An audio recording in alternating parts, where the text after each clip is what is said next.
देखते दुनिया ये हनज तस्वीर दी है। देखते दुनिया ये हनज तस्वीर दी है। मर के चाकू सीना हमारा चीर दी है। चिता जरा बे खातिर गाँव में भीड़ दी है। मर के चाकू दिलावे हमारा चीर दी है।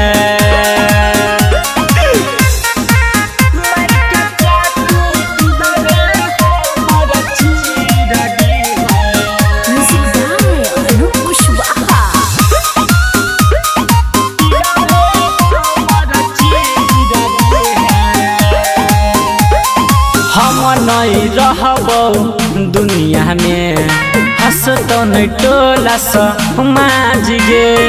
हरदम खुश रही है गे पगली करी है नहीं लाज गे। बान से परान ली है यहाँ तीर दी है। मेरा चाकू दिलावा हमारा चीर दी है। चिता जरा देखा तीरा गाँव में भीड़ दी है।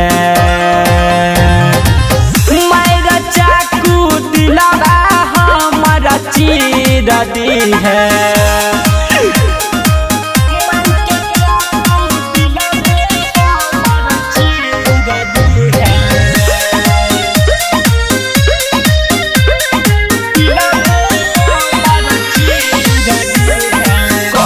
रमन जीदी बना गे गाई के सुन गाना गे।